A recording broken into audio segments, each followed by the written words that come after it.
अभी हूँ उपेंद्र कुशवाहा के पार्टी कार्यालय में, यानी कि आरएलएम, राष्ट्रीय लोक मोर्चा मंच। तो अभी उनके प्रवक्ता हैं रामपुकार सिन्हा जी, उनसे ज़रा कुछ सवाल जवाब हम अभी करेंगे। जिस प्रकार से उनकी बातें राज्यसभा को लेकर नामित हो रही है, और भी बहुत कुछ लगातार दिल्ली में नेताओं से मिल रहे हैं और लगातार खबरें बन रही है उनको लेकर, और बिहार में चल रही राजनीति को लेकर भी कुछ सवाल जवाब करेंगे। रामपुकार जी, आपके नेता का राज्यसभा जाने की बातें आ रही है, कैसे देखते हैं?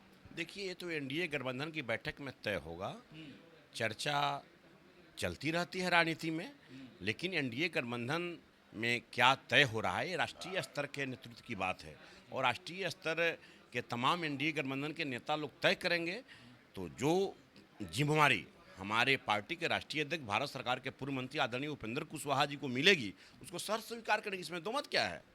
अच्छा, जैसे ये चुनाव का रिजल्ट आया था, उसके बाद जब वो दिल्ली जा रहे थे, तो हम लोगों ने देखा कि एयरपोर्ट पर जाते जाते बहुत बड़ा एक लाइन बोल गए कि सबको पता ही है कि क्या हुआ नहीं हुआ, और भी बहुत कुछ।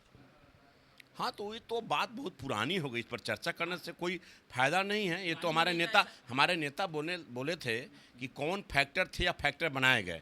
ये तो आप ही मीडिया के लोग बोल रहे थे ना, हम लोग का कोई नेता कार्यकर्ता तो बोला नहीं।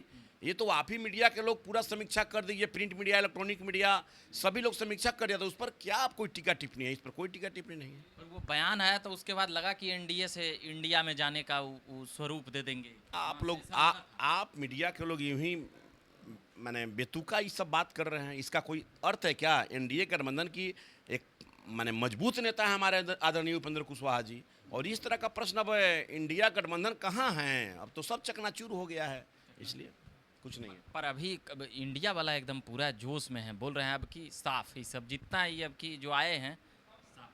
देखिए, नीतीश जी को भी आने की भविष्यवाणी कर रहे हैं। वे लोग कुछ भी भविष्यवाणी कर ले, जो सपना उन लोग संजोए हैं वो सपना पूरा होने वाला नहीं है। इतना जान लीजिए कि बिहार में एनडीए गठबंधन बहुत मजबूती के साथ मिशन 2025 का चुनाव लड़ने जा रही है, और इस बार एक एक विधानसभा सीट पर गठबंधन के एक एक पार्टी के एक एक नेता को किस प्रकार कहाँ एडजस्टमेंट करना है, ये पूरा एनडीए गठबंधन के लोग लगे हुए हैं। पर एनडीए के लोग लगे हुए हैं, एनडीए में बड़ा घटक दल भाजपा को मानते हैं। एनडीए गठबंधन का तो सबसे बड़ी पार्टी भारतीय जनता पार्टी है। भाजपा का अंतर्कलह अभी पता है, जो बिहार में जो अभी चल रहा है, प्रदेश अध्यक्ष और सीनियर नेताओं में एकदम ठन गई है, आर पार की लड़ाई शुरू हो गई। नहीं, हम लोग इसको नहीं मानते हैं। हम लोग यही मानते हैं कि एनडीए गठबंधन हमारा मजबूत है। जहाँ पे एक परिवार रहता है, तो एक परिवार में अगर एक दो सदस्य रहते हैं तो उसको आप विवाद नहीं कर सकते हैं, बातचीत होती रहती है संगठन को आगे बढ़ाने के लिए। पर आप इनका बात सुनिएगा, संजय पासवान हैं, पूर्व केंद्रीय मंत्री रहे हैं, पूर्व केंद्रीय मंत्री अश्विनी चौबे रहे हैं, इन दोनों का बात सुनिएगा तो आपको बहुत कुछ समझ आएगा। देखिए, हम यही एक बात मानते हैं कि भारतीय जनता पार्टी बड़ी पार्टी है और उसमें सभी अनुशासित लोग हैं, वहाँ कोई विवाद नहीं है, कोई चीज़ नहीं है, इतना आप जान लीजिए। आपकी पार्टी को लेकर भी कई बातें कही गई। काराकाट लोकसभा चुनाव को लेकर, मतलब महीना भर पहले ही चला था, अभी तो पुराना हो गया, क्या कहिएगा? कई लोग कहे कि बीजेपी उम्मीदवार दिए, और भी बहुत कुछ इधर उधर दाएं बाएं। आप मीडिया के लोग जो बोल लीजिए, हाँ, लेकिन एनडीए गठबंधन के उम्मीदवार कौन थे? उपेंद्र कुशवाहा। एनडीए गठबंधन के उम्मीदवार किस व्यक्ति के लिए प्रचार करने भारत के यशस्वी प्रधानमंत्री नरेंद्र भाई मोदी आए? गृह मंत्री किन के लिए प्रचार करने आए? बताइए, मैं पूछ रहा हूँ आपसे। उपेंद्र कुशवाहा के लिए आए, मगर ये स्थानीय लोग जो भाजपा के थे, किसके लिए प्रचार करने गए? बड़े बड़े नेता आए, मगर पूछ रहा हूँ, आप पत्रकार हैं, रक्षा मंत्री किन के लिए प्रचार करने आए काराकाट में? मैं बिहार के मुख्यमंत्री किन के लिए प्रचार करने गए? अच्छा, जिला के लोग लोक जनशक्ति पार्टी रामविलास के राष्ट्रीय अध्यक्ष किसके लिए प्रचार करने गए?